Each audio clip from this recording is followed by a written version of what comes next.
Hello everyone. आज हम करेंगे class 8 chapter number 8 comparing quantities के कुछ इम्पॉर्टेंट क्वेश्चन। मैं कोशिश करूँगी जितने भी इम्पॉर्टेंट क्वेश्चन हैं जो अक्सर पूछे जाते हैं आपके एग्ज़ाम्स में, कॉम्पिटिटिव एग्ज़ाम हो या स्कूल के एग्ज़ाम्स हो, सबके क्वेश्चंस को मैं यहाँ पे कवर करूँ। तो प्लीज़ वीडियो ध्यान से देखना, और इस वीडियो को देखने से पहले पिछली वाली ज़रूर देखना जिसमें मैंने आपको CP, SP, MP, profit loss, discount और टैक्सेस, इन सब के बारे में अच्छे से समझाया है कि ये होते क्या है, इनका पूरा कॉन्सेप्ट क्या है। अब हम उन्हीं कॉन्सेप्ट को अप्लाई करेंगे और देखते हैं आपको क्वेश्चन कैसे सॉल्व करना है। तो एक एक करके हर तरह का क्वेश्चन लेंगे। सबसे पहले बेसिक से शुरू करते हैं। फर्स्ट देखो, आपको मैं एक एग्जाम्पल से समझाती हूँ।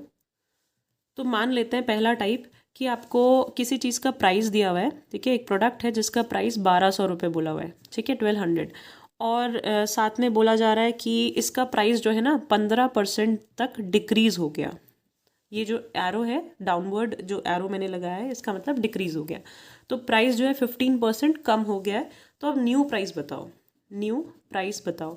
तो भाई बहुत ही ईजी चीज़ है। 1200 का 15% निकालोगे। 15%, परसेंट की जगह परसेंट हटाना है तो नीचे 100। ठीक है, और कैंसिल। यह आएगा आपका, दिस वुड बी 180, राइट। तो 180 जो है आपका 15% है 1200 का। तो 1200 में से आपने 180 का प्राइस जो है कम कर दिया, यानी 180 जो है 1200 में से माइनस कर दोगे। 1200 माइनस 180, ये आपको कितना देगा? 1020। ये आपका न्यू प्राइस है।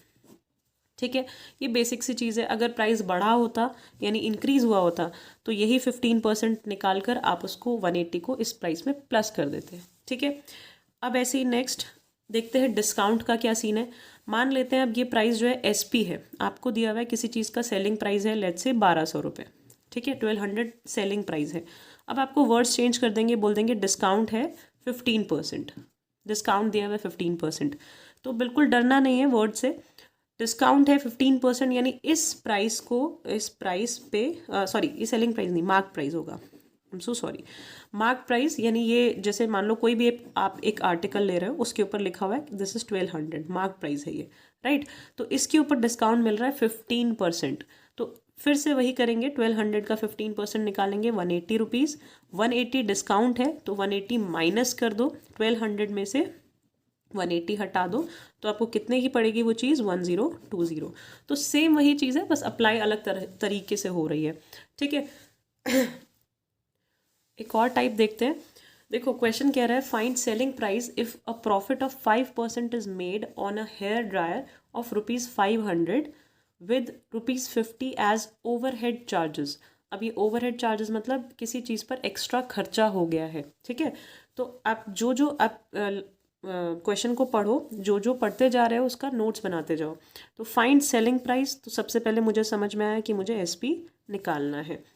If a profit of 5% is made, तो प्रॉफिट दिया हुआ है आपको, प्रॉफिट कितना दिया हुआ है? 5%। नेक्स्ट, एक हेयर ड्रायर की on a hair dryer of ₹500। तो ये जो हेयर ड्रायर है उस वो कितने का था? 500 का। तो CP यहाँ पे दिया हुआ है आपको 500, कॉस्ट है उसकी, हेयर ड्रायर की कॉस्ट है 500, जिस पर 50 रुपीज़ जो है ओवरहेड चार्ज हो गया है, यानी कि अलग से खर्चा हो गया है। तो एक्चुअल CP यानी कॉस्ट, देखो 500 का तो हेयर ड्रायर लाए, ऊपर से 50 रुपये और खर्च हो गए, तो इसी में ऐड होगा, इसी कॉस्ट में ऐड होगा। तो आपको एक्चुअली हेयर ड्रायर कितने का पड़ा? 550 का। आपको कॉन्सेप्ट समझना है, ठीक है, रटना नहीं है चीज़ों को। 550 रुपीज़ का, तो आपका एक्चुअल CP जो है 550 है। ये आपका एक्स्ट्रा खर्चा इतने का आप तो लेकर आए थे। ठीक है, तो अब ये CP आपको कॉस्ट पड़ी, इसको बेचने के बाद आपको 5% प्रॉफिट होता है। तो ध्यान से देखना, यहाँ CP यहाँ SP। जब ये 550 है, जब मैंने 550 की कोई चीज़ बेची तो मुझे 5% यहाँ पे प्रॉफिट हुआ। तो 550 पे प्लस 5% होगा ना, यानी इस कॉस्ट, ये तो मुझे मिली वापस, 550 तो वापस आए, 5% भी वापस आए, यानी कि टोटल SP कितने में बेचा होगा मैंने, वो आपको निकालना है। ठीक है, तो कुछ नहीं है, 550 का 5% पहले निकालो। तो 550 का 5% देखो, 550 इंटू 5 डिवाइड बाय 100। ठीक है, it would be around 20, 22.5, right. तो ये हो गया आपका 22.5। ये क्या है, प्रॉफिट रुपीज़ में है, ठीक है। ये परसेंट में था 5%, ये रुपीज़ में प्रॉफिट है, ठीक है। अब सीपी में इस रुपए को प्लस कर दो, आपको एसपी मिल जाएगा। तो एसपी क्या होता है, सीपी प्लस प्रॉफिट। अब फॉर्मूले से देखो तो ये फॉर्मूला है। वैसे अगर समझो तो मैंने कितने का बेचा कैसे पता चलेगा, इतने में मैं लाई, इतने का प्रॉफिट हुआ, दोनों को प्लस कर दो, इतने में तो बेचा होगा ना, ठीक है। तो 550 plus 22.5, it will give you 7.5, sorry 577.5, right. 577.50 rupees में मैंने इसको बेचा, तब जाके मुझे 5% प्रॉफिट हुआ।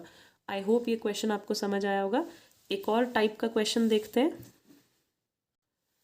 इस तरह के क्वेश्चन भी बहुत पूछे जाते हैं, तो ध्यान से देखना इस क्वेश्चन को। क्वेश्चन है, a shopkeeper bought 2 washing machines sets at ₹15,000 each. तो पहली लाइन से मुझे पता चला कि एक शॉपकीपर जो है वॉशिंग मशीन लेकर आया, वो भी 2। तो एक वॉशिंग मशीन का कॉन्सेप्ट मैं आपको यहाँ समझाऊंगी और दूसरे का यहाँ पे, ठीक है। तो 15,000 ईच खरीदा है, यानी कॉस्ट प्राइस जो है उसकी दोनों ही, अब ईच वर्ड का ध्यान रखना, यानी एक मशीन 15,000 की है, दूसरी भी 15,000 की है, टोटल उसने 30,000 खर्च किया है, right. He sold one at a profit of 15%, एक को उसने प्रॉफिट पे बेच दिया, प्रॉफिट कितना, 15% का profit, and the other at a loss of 15%, और दूसरा जो है लॉस पे बेचा, कितना, 15%। तो सबसे पहले तो हमें क्या करना है, ये कितने में बेचा वो पता लगाओ, ये कितने में बेचा वो पता लगाओ।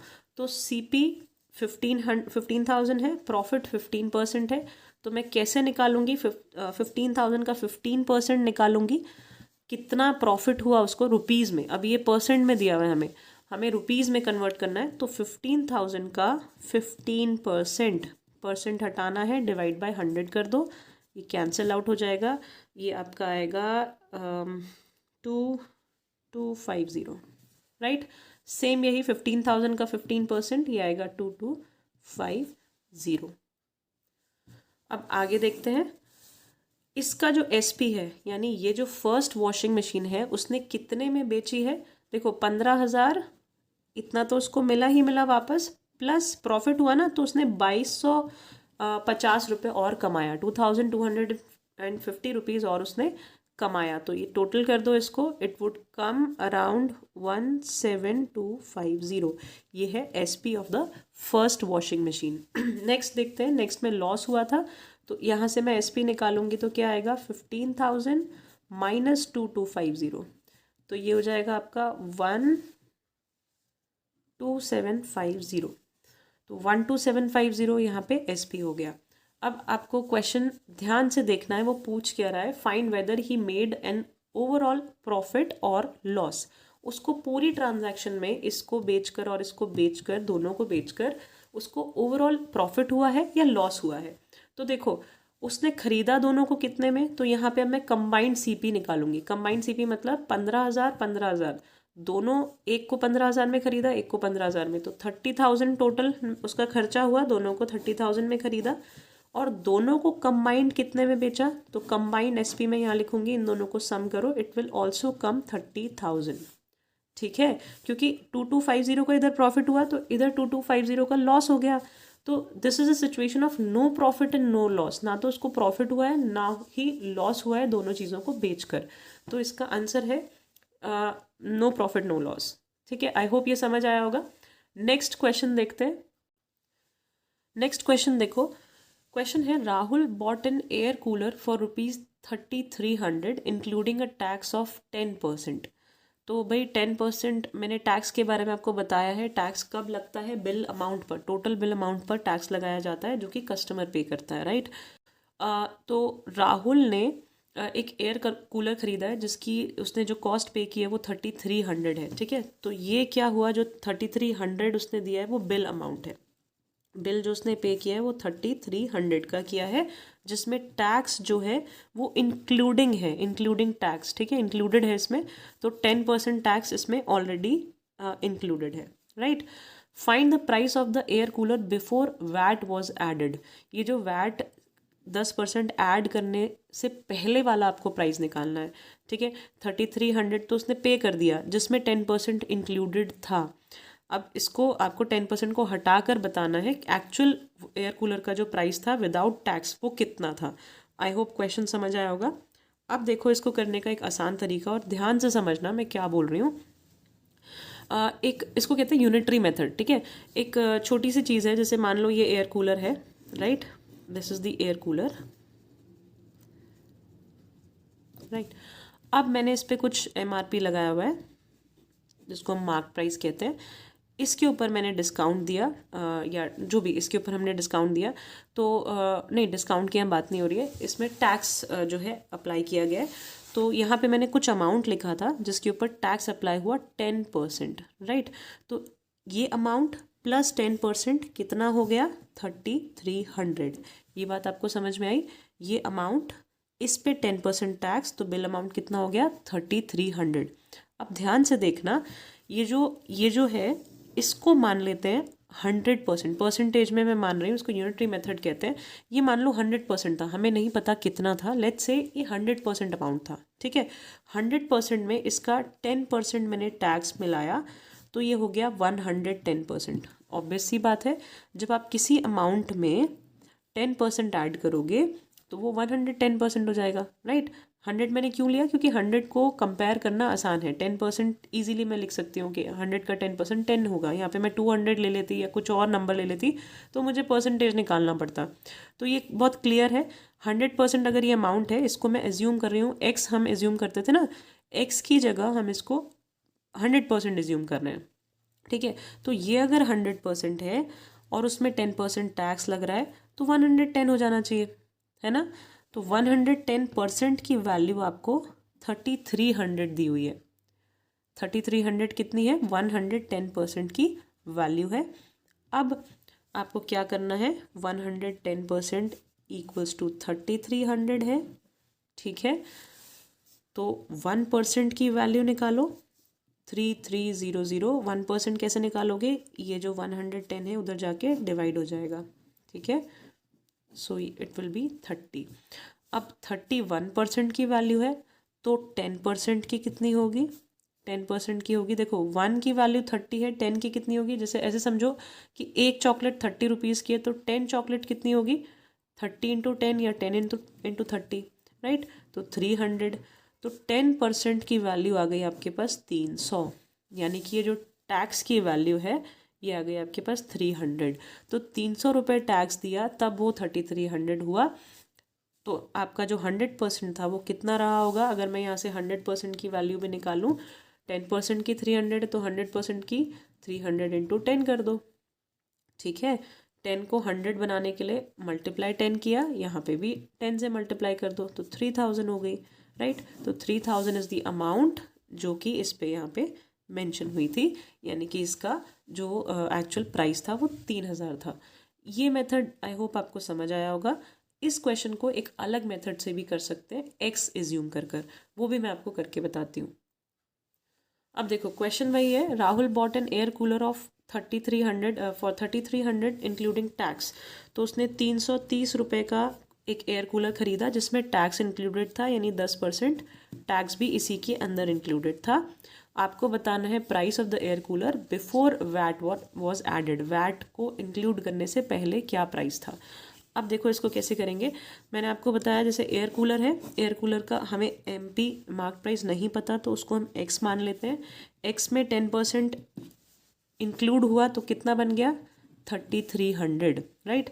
ये कॉन्सेप्ट समझ आना चाहिए। X मैंने किसको माना है, MP को। मार्क प्राइस जो एयर कूलर का था वो X है, इस X में मैंने 10% अगर ऐड किया तो वो बन गया 3300।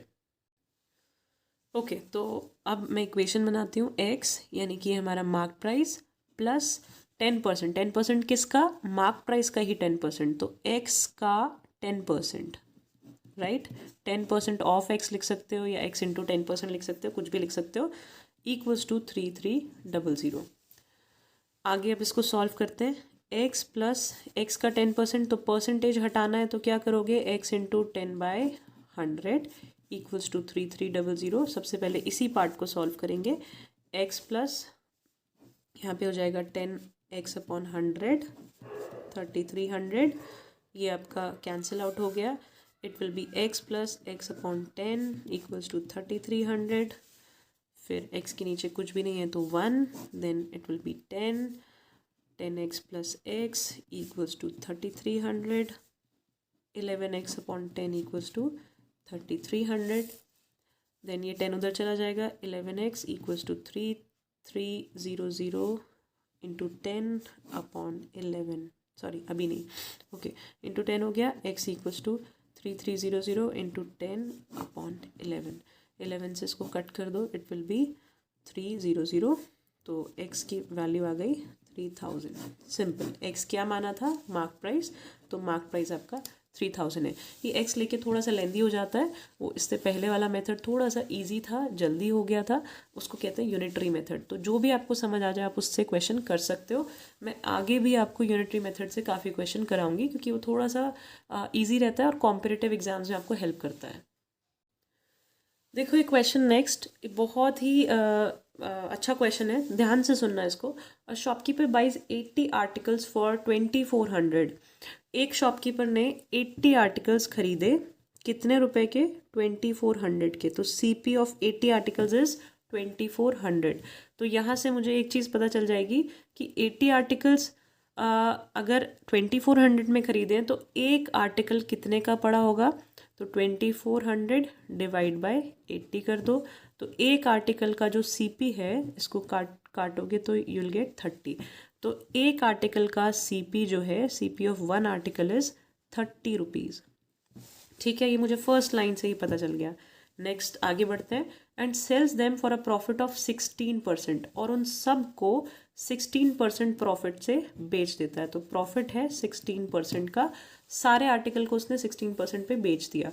तो एक बात यहाँ पे ध्यान से सुनना कि अगर मैं एक आर्टिकल के प्राइस पे 16% का प्रॉफिट कमा रही हूँ, या 80 आर्टिकल्स के प्राइस पे 16% का प्रॉफिट कमा रही हूँ, अगर आप एक पे 16% चार्ज करोगे तो एक आर्टिकल का 16% भी वही बात है, परसेंट 16% इज, अगर जो भी यूनिट है, मान लो 1% ये है, इसका 16%, या 80 का 16%, आप कैसे भी अप्लाई कर सकते हो। ऐसा ज़रूरी नहीं है 16% को आपको 80 से डिवाइड कर कर 1 आर्टिकल की परसेंट में कन्वर्ट करना है। कुछ बच्चे क्या करते हैं, 16% को भी उनको लगता है ये 16% जो है 80 आर्टिकल्स का प्रॉफिट दिया हुआ है, तो एक आर्टिकल में 16/80 कर देते हैं वो, यानी इस परसेंटेज को भी डिवाइड कर देते हैं। परसेंटेज का मतलब है पर 100, वो पहले से ही एग्रीगेट दिया हुआ है, राइट। तो चाहे एक आर्टिकल पे प्रॉफिट अप्लाई करना हो या 80 आर्टिकल्स पे अप्लाई करना हो, आप 16% डायरेक्ट अप्लाई करोगे, इसके पार्ट्स नहीं करोगे, इसकी डिवीजन नहीं करोगे, राइट।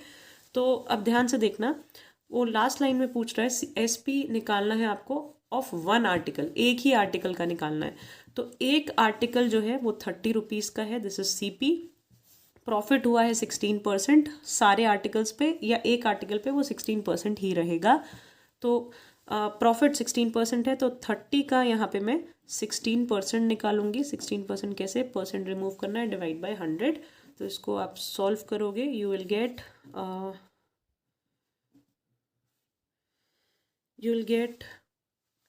4.80, राइट। अब आपको क्या करना है, देखो ये आपका प्रॉफिट है ऑन सिंगल आर्टिकल, ये प्रॉफिट है, और ये जो 30 था ये CP है। आपसे पूछा गया SP सेलिंग प्राइस, कितने में बेचा, अगर इतने में खरीदा, 30 में खरीदा और 4.8 का मुनाफा हुआ, प्रॉफिट हुआ, तो कितने में बेचा होगा, 34.80। ये आपका SP है। आई होप ये क्वेश्चन समझ आया होगा।